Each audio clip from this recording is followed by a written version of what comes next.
Hello everyone. Previous video நம்ம என்ன பார்த்தோம்னா transport number determination ரெண்டு மெத்தட் பார்த்தோம். என்னென்ன மெத்தட்? ஹிட் ஆஃப் மெத்தட், அதுக்கப்புறம் வந்து moving boundary method. So Hittorf மெத்தடில் லைக் அதில் என்னென்ன கம்பார்ட்மெண்ட் இருக்குது, அதில் அந்த பிரின்சிபல் என்ன, எப்படி எலக்ட்ரோலைசிஸ் பண்ணுறாங்க, கரண்ட் பிஃபோர் எலக்ட்ரோலைசிஸ் பண்ணுறப்ப எப்படி வே பண்ணணும், ஆஃப்டர் எலக்ட்ரோலைசிஸ் இப்போ எப்படி வே பண்ணி அதை எப்படி கிராம் ஈக்குவலன்ஸ்க்கு மாற்றணும், அதுலேருந்து எப்படி டிரான்ஸ்போர்ட் நம்பர், அட்டாக்கபிள் எலக்ட்ரோட்ஸ் இருந்தால் எப்படி, அன்அட்டாக்கபிள் எலக்ட்ரோட்ஸ் இருந்தால் எப்படின்ற கால்குலேஷன்ஸ் எல்லாமே பார்த்தோம், ரைட்.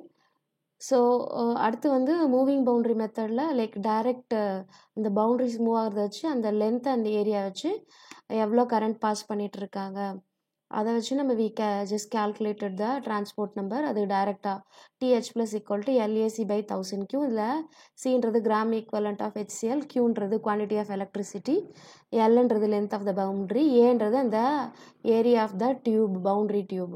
ஓகே, ஸோ இது வந்து நம்ம பார்த்தோம். ஸோ இன்றைக்கி வந்து என்னென்னா we are going to see the factors affecting the transport number. So first factor வந்து என்னென்னா வந்து டெம்பரேச்சர்.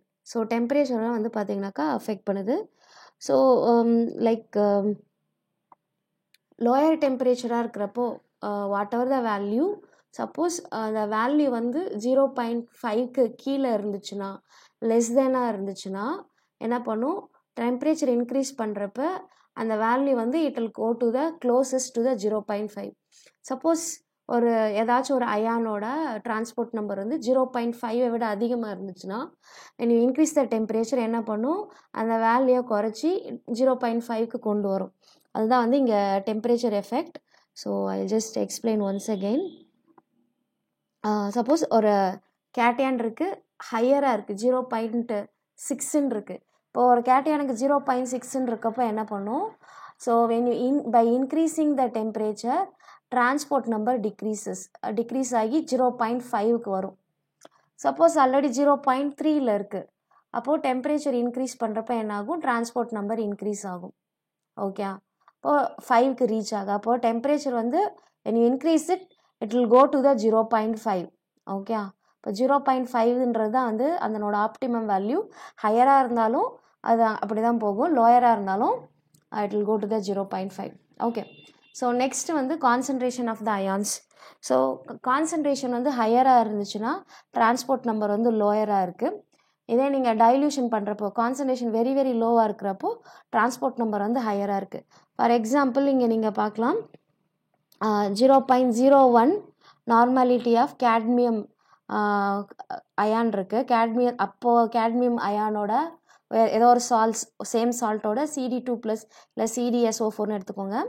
லைக் அப்போ ஒரு சால்ட், ஒரு ஸ்டாண்டர்ட் CD2+ 0.01 நார்மாலிட்டியில் இருக்கிறப்போ அதனோட டிரான்ஸ்போர்ட் நம்பர் 0.449. இதே 0.5 இன்க்ரீஸ் பண்ணுறப்ப என்ன ஆகுது, இங்கே 0.449லேருந்து டிக்ரீஸ் ஆகிருக்கு. இன்னும் ஃபர்தராக இன்க்ரீஸ் பண்ணுறப்போ 4லேருந்து 0.1க்கு இன்னும் குறைஞ்சிருக்கு. 5 கான்சன்ட்ரேஷன் இன்க்ரீஸ் பண்ணுறப்ப டிரான்ஸ்போர்ட் நம்பர் ரொம்ப ரொம்ப குறைஞ்சிருக்கு. அப்போது transport number inversely proportional to high concentration. Higher the concentration, lower the transport number. எல்லாமே வித் த சேம் டெம்பரேச்சரில் மெயின்டைன் பண்ணி இதை நம்ம மெஷர் பண்ணுறோம். இப்போது டைல்யூஷன் எஃபெக்ட் இன்க்ரீஸ் ஆக டிரான்ஸ்போர்ட் நம்பர் நமக்கு இன்க்ரீஸ் ஆகுது. அடுத்து மூணாவது ஃபேக்டர் வந்து நேச்சர் ஆஃப் த அயான்ஸ். இப்போ நம்ம குளோரைட் அயானுக்கு பார்க்குறோம். When the chloride ion hydrogen கூட இருக்கிறப்போ ஹைட்ரஜனோட டிரான்ஸ்போர்ட் நம்பர் ஹையர், அப்போது குளோரைட் அயானோட டிரான்ஸ்போர்ட் நம்பர் அதுவுமே வந்து ஸ்பீடாக டிரான்ஸ்போர்ட் ஆகுது. இதே இந்த குளோரைட் அயான் சேம் கான்சன்ட்ரேஷனில் இருக்கிறப்போ Na+ கூட கம்பைன் ஆகிருக்கிறப்போ என்ன ஆகுது, அதனோட டிரான்ஸ்போர்ட் நம்பர் ரொம்ப ரொம்ப குறைவாக இருக்குது. இப்போது the transport number of the ions depends upon the speed of the cations and speed of the ion. இப்போது சைஸ் ஃபேக்டரும் இதில் வந்துடுது. ஓகே, இப்போது H+ வந்து இருக்கிறதுலே ஹையஸ்ட்டு நம்ம வந்து சொல்லியிருக்கோம். அப்போது வந்து உங்களுக்கு H+ வந்து ஹையராக இருக்கிறதுலே மொபிலிட்டி அதிகமாக இருக்கிறப்போ அப்போது டிரான்ஸ்போர்ட் நம்பர் அதுக்கு ரொம்ப அதிகமாக இருக்கும். லைக் சம்திங் லைக் 0.8 கிட்ட இருக்கும். அதனால் இது வந்து 0.16ல் இருக்குது.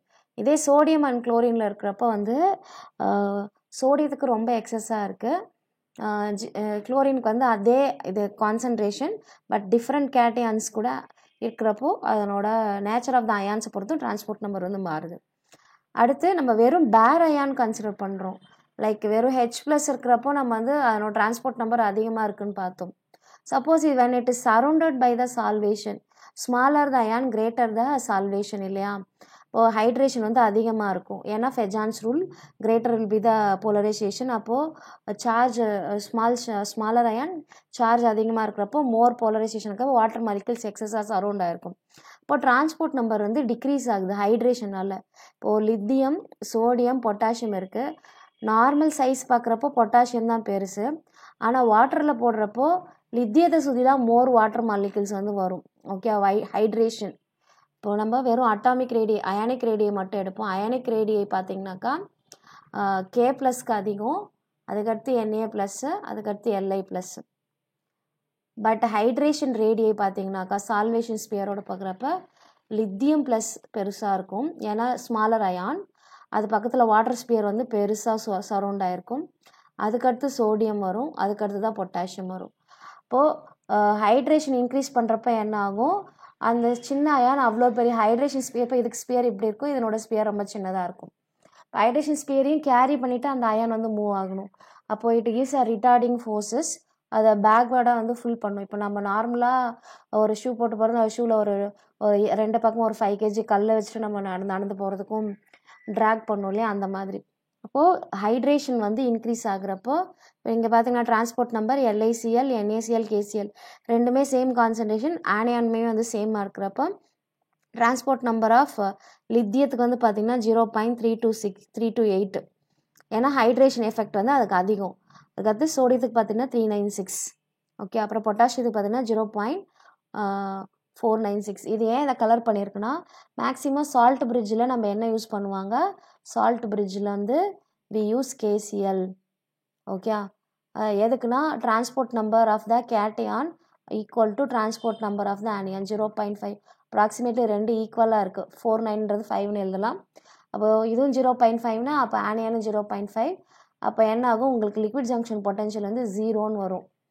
ஓகே, ஸோ இதை அவாய்ட், இந்த லிக்விட் ஜங்ஷன் பொட்டன்ஷியல் 0 ஆக்கிறதுக்காக தான் நம்ம சால்ட் பிரிட்ஜில் KCl அண்டு அமோனியம் நைட்ரேட் இந்த சால்ட்ஸ்லாம் வந்து யூஸ் பண்ணுவாங்க. ஏன்னா சிமிலர் சைஸ், டிரான்ஸ்போர்ட் நம்பர் சேமாக இருக்கும், to avoid the liquid junction potential. Okay, so அப்போ என்னென்ன ஃபேக்டர் பார்த்தோம். ஸோ ஃபேக்டரில் வந்து ஃபஸ்ட்டு டெம்பரேச்சர், ரெண்டாவது வந்து உங்களுக்கு கான்சன்ட்ரேஷன் ஆஃப் த அயான், மூணாவது நேச்சர் ஆஃப் த அயான்ஸ், நாலாவது size and hydration of the ions. இப்போ கேல்குலேஷன்ஸ் வந்து பார்ப்போம். A decinormal solution of silver nitrate was electrolyzed between platinum electrode. Platinum is non-attackable.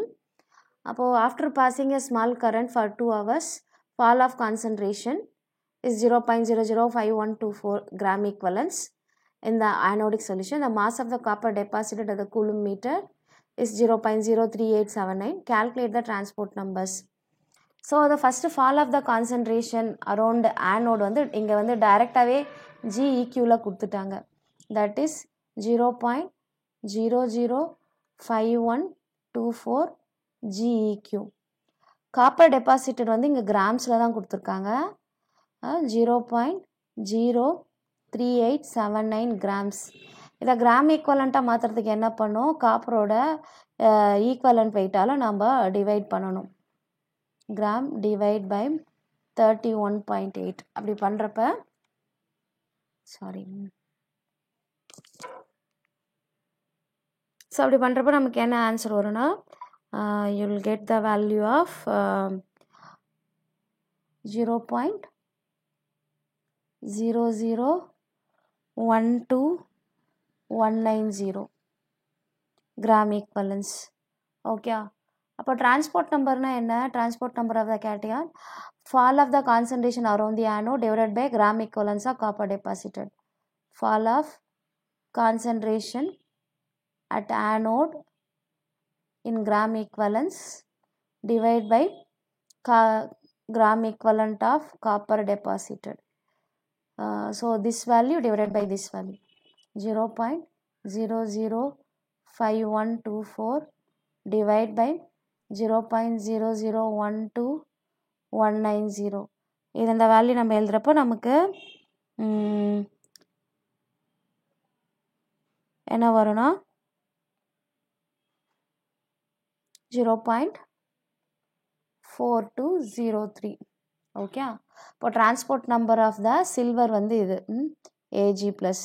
இப்போ nitrate வேணுன்னா இந்த வேல்யூலேருந்து 1 மைனஸ் பண்ணணும். ஓகே. இப்போது டிஏஜி ப்ளஸ் வந்து 0.4203. அப்போது transport number of the anion வேணும்னா 1 மைனஸ் 0.4203 நமக்கு என்ன வருது? It is 0.5797. ஓகே. இது வந்து டைரெக்டாக கிராம் ஈக்குவலன்ஸ்லேயே கொடுத்துட்டாங்க. அடுத்து இந்த ஹிட் ஆஃப் மெத்தடில் வர ஹார்ட் கோர் கேல்குலேஷன் வச்சு ஒரு problem. A solution of silver nitrate is electrolyzed between silver electrode. அப்போ attackable electrode. அப்போனா என் கான்சன்ட்ரேஷன் வந்து இன்க்ரீஸ் ஆகும். Before electrolysis 10 gram of solution contain 0.01788 gram of silver nitrate.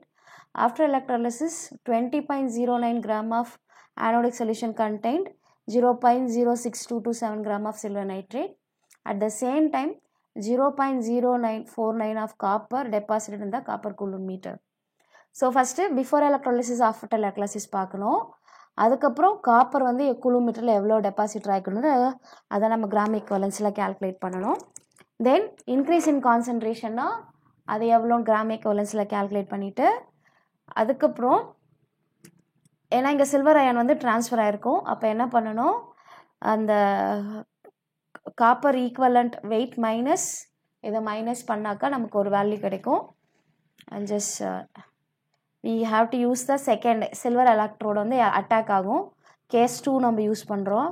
ஏன்னா ஃபால் ஆஃப் மைக்ரேஷன் கான்சன்ட்ரேஷன் வந்து increase ஆகும். Fall of migration W minus E. W வந்து coulomb மீட்டரில் டெபாசிட் ஆனால் காப்பருக்கான கிராம் ஈக்குவலன்ஸ் டபிள்யூ. இந்த பின்றது ஆனோடிக் சொல்யூஷனோட வெயிட்டு. ஐ மீன் சின்றது வந்து பிஃபோரு அதனோட டிஃப்ரென்ஸ் என்னன்னு பார்த்துட்டு அதுக்கப்புறம் W minus E by W இதுதான் வந்து டிரான்ஸ்போர்ட் நம்பர் கேல்குலேட் பண்ணுறோம். So first weight of the anodic solution நம்மள அதை ஏ கிராம் எடுத்துக்கணும். ஆஃப்டர் எலக்ட்ராலிசிஸ் எடுக்கிறோம். After electrolysis 20 gram of anodic solution வந்து இருக்குது. அதில் எவ்வளோ இருக்குது silver nitrate? 0.06227 gram of silver nitrate. அது வந்து பி கிராம்னு எடுத்து எழுதுகிறோம். அப்போது ஆஃப்டர் எலக்ட்ராலிசிஸில் எவ்வளோ வாட்டர் இருக்குதுன்னு கேல்குலேட் பண்ணுறோம். இப்போது சொல்யூஷன் மைனஸ் சொல்யூட் அதை பண்ணுறப்போ நமக்கு வாட்டரோட வெயிட் வந்தது. அப்போ இவ்வளோ வாட்டர் வந்து இவ்வளோ கிராம்ஸ் ஆஃப் சில்வர் நைட்ரேட்டை வந்து வச்சிட்ருக்கு. அப்போ நம்ம இதையும் நம்ம கிராம் ஈக்குவலன்ஸில் கன்வெர்ட் பண்ணலாம். அதை லாஸ்ட்டாக கன்வெர்ட் பண்ணுறோம்.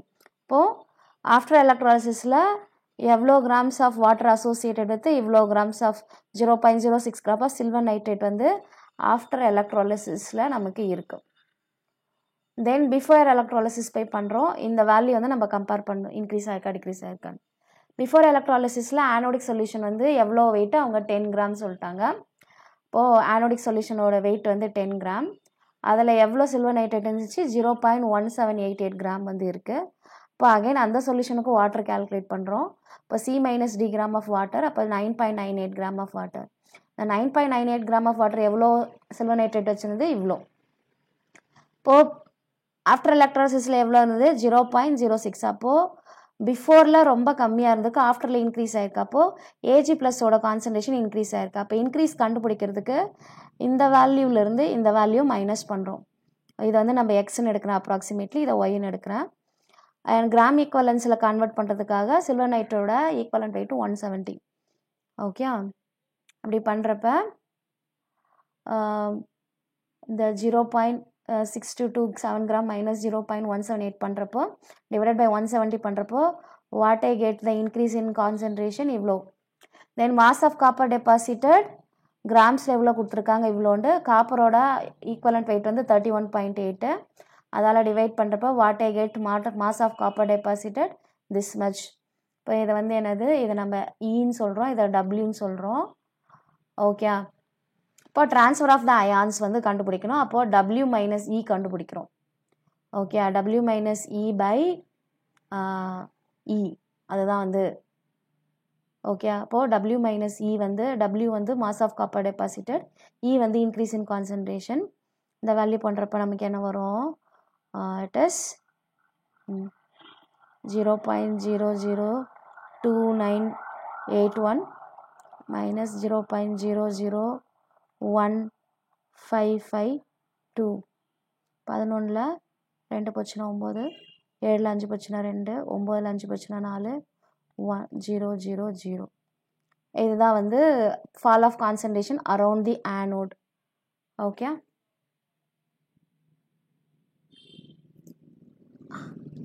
ஸோ அதனால் இங்கே கண்டுபிடிச்சாச்சு 0.11 fall of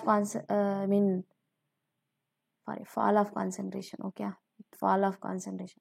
mass of copper deposited again நமக்கு வந்து Wன்னு தெரியும். ஓகே, அந்த transport number equal to fall of concentration around the anode divided by mass of copper deposited. வந்து W வந்து 0.00298 minus 0.00155. அதை முன்னாடியே பண்ணிட்டேன். இந்த வேல்யூ வந்து என்னன்னு போட்டுருங்க.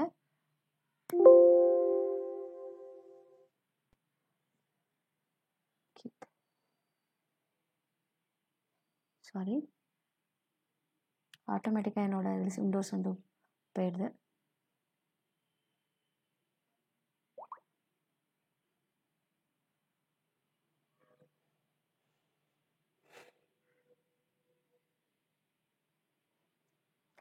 இதனோட டிஃப்ரென்ஸை இதுதான் வந்து fall of concentration around anode.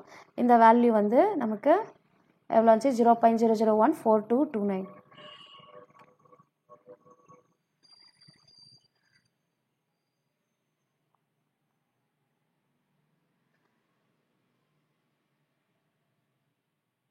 Okay, divided by mass of copper deposited, அது வந்து எவ்வளோ 0.00298. இதை பண்ணுறப்ப நமக்கு இதனோட ரேஷியோ வந்து 0.479 வச்சாலும் சரி, இல்லை 0.48ன்னு வச்சுக்கோங்க. இதான் transport number of the A G plus. இப்போ டிரான்ஸ்போர்ட் நம்பர் ஆஃப் நைட்ரேட் வந்து என்னது 1 minus 0.48, that is equal to 0.52. Okay, so Hittorf மெத்தடில் வந்து நீங்கள் மெயினாக பார்க்க வேண்டியது வந்து என்னென்னா, அந்த ஆனோடில் எவ்வளோ ஃபால் ஆஃப் கான்சன்ட்ரேஷன் இருந்துச்சு divided by mass of copper deposited இந்த coulomb meter. Fall of concentration நீங்கள் எப்படி கால்குலேட் பண்ணணும், அன்அட்டாக்கபிள் எலக்ட்ரோட்ஸாக இருந்தால் டைரெக்டாக after electrolysis minus before electrolysis அப்படியே பண்ணலாம். இன்கேஸ் இன்க்ரீஸ் இன் கான்சன்ட்ரேஷனாக இருந்தாக்கா உங்களுக்கு ஆஃப்டர் மைனஸ் பிஃபோர் பண்ணும், டிக்ரீஸ் இன்னா வந்து பிஃபோர் மைனஸ் ஆஃப்டர் பண்ணணும். ஓகே, அதில் வந்து நம்ம எவ்வளோ கிராம் டெபாசிட் இருக்குது அதை கண்டுபிடிச்சிட்டு தென் காப்பர் டெபாசிட்லேருந்து இன்க்ரீஸ் இன் கான்சன்ட்ரேஷனை கழிச்சிட்டு அதுதான் fall of concentration around the ஆனோட்னு வரும். அது divide by mass of copper deposit டைரெக்டாக. ஸோ சிம்ப்ளி இந்த கேல்குலேஷன்ஸ் நீங்கள் பார்த்தா மட்டும் போதும். Fall of concentration due to AG migration, ஏன்னா இங்கே சில்வர் அட்டாக்கபிள் எலக்ட்ரோட்ஸ் யூஸ் பண்ணியிருக்கோம், W minus W. ஸோ இந்த கேஸ் 2 வந்து நீங்கள் யூஸ் பண்ண ஹிட் ஆஃப் மெத்தடில். ஓகே, அது யூஸ் பண்ணால் we can calculate. So hope you understood this method. இதில் ஏதாச்சும் டவுட் இருந்தால் நீங்கள் கமெண்ட்டில் போஸ்ட் பண்ணுங்கள். தேங்க்யூ.